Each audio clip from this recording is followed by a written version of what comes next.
Hello mga B-Moms! I'm here once again and this time napakagandang lugar ang pinuntahan ko.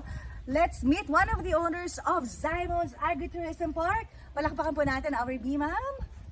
I'm Wawi and welcome to Simon's Agritourism Park. Mga B-Moms, ano yung gusto nyo gawin kapag napagod ka ng isang linggo? Alam mo, ang gustong-gusto kong gawin, yung makapunta ako ng isang lugar na tahimik, it will refresh me, it will really give me a good perspective para pagdating sa sunod na linggo, ready ako. Kaya yun ang gusto ko tanungin kaagad sa ating B-Mom ngayon, si Ma'am Lori Duante, also known as Wawi. So, we'll call her Mami Wawi. Ikaw, ano yung gustong-gusto mo na ginagawa? Diba? Sobrang busy ng mga nanay eh. So, ano yung nakakapagpa, sa'yo? Enliven after hard weeks, no? Ako, para siyempre, kasi doon sa isang business namin, ako yung nagmamanage buhat nung ginawa itong Simon's.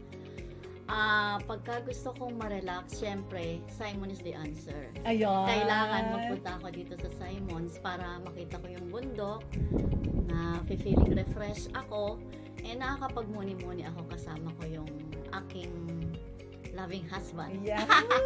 At kasama din ang kanyang mga anak. Gustong-gusto ko yung tagline ng Zymon. Sabi niyo doon is, yun, isang pamana. This is where family, legacies, and vacation bliss intertwine. Ang buong ganon. Bakit ba yung gusto niyong iparamdam sa mga tao na bibisita rito? And take note mga B-Moms, hindi po to kalayuan. It's only located here in Sitio Tubigan, Barangay Kalawakan, Doña Remedios, Trinidad, Bulacan. Oo.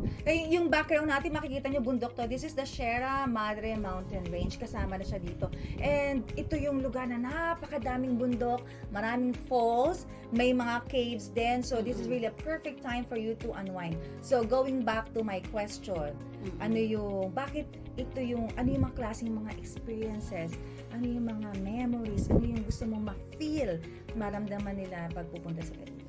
So talagang pinlano namin or isa sa mga objective namin why we create Simon's kasi as we know, family oriented talaga kami, and gusto naming ito yung place kung halimbawa medyo meron kayong gustong i-celebrate as family or medyo may problema ka rin sa family mo, mararamdaman mo dito yung at peace and makakapagmuni-muni ka na maramdaman mo yung na mararamdaman mo na ay sayang yung pagkakataon na to, dapat kasama ko yung family ko dito. I love that. Yan. Parang it's a place for renewal, for forgiveness. Ayan, pwede kayo magbati ka agad dito. Kasi ito nga, may bathtub. Pwede sabay na kayo dito ng Mr. Manigo.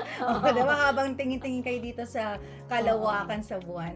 I really love yung pagiging family-centric, yung traditions that we started. Kumain ako kanina ng napakasarap na breakfast, which is yung longganisa, itlog, at sinangag. Kasi yun ang offer natin tama sa ating in-house restaurant. So yun, talagang, tsaka yung sa pagkain din namin sa restaurant, parang binase din namin yon sa ano yung paborito ng pamilya. So gusto din namin na pag kinakain kasi namin yung paborito, halimbawa medyo masama yung feeling sa akin ng husband ko, pagluluto ko siya ng paborito niya. Ano yung paborito niya? So yung paborito niya ay yung grilled salmon. Ayan, sa salmon, okay na yon. So pag napagluto ko siya nun, bati na kami. So parang ganon na masarap ihain yung pagkain na alam mo na makakapagbigay ng kasiyahan doon sa pamilya mo.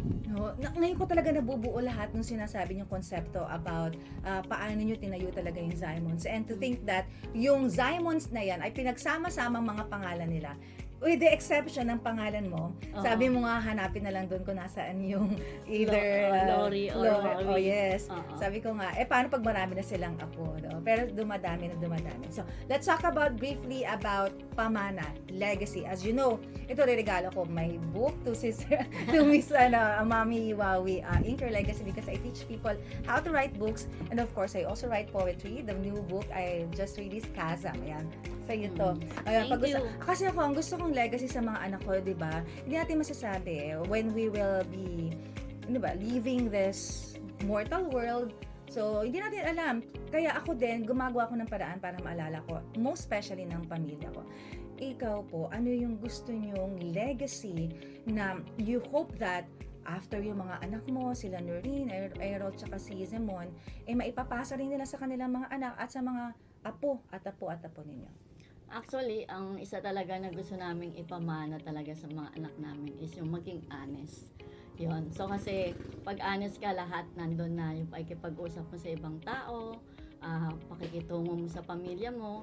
When you pagka honest ka na tao, babalik at babalik sa iyo yung mga bagay na alam mo na dapat na makabuti sa isang pamilya. Yun. And pamana din namin na matuto silang mag-respect. So, yung respeto, lagi yan dapat na nakaakibat. Anumang klase yung tao na nakakausap mo, kailangan i-respect natin sila.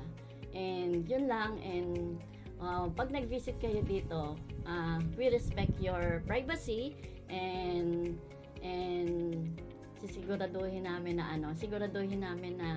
na pag-uwi ninyo galing sa dito from Simons ay maiuwi nyo yung ano man yung tradition na meron ng pamilyang ito.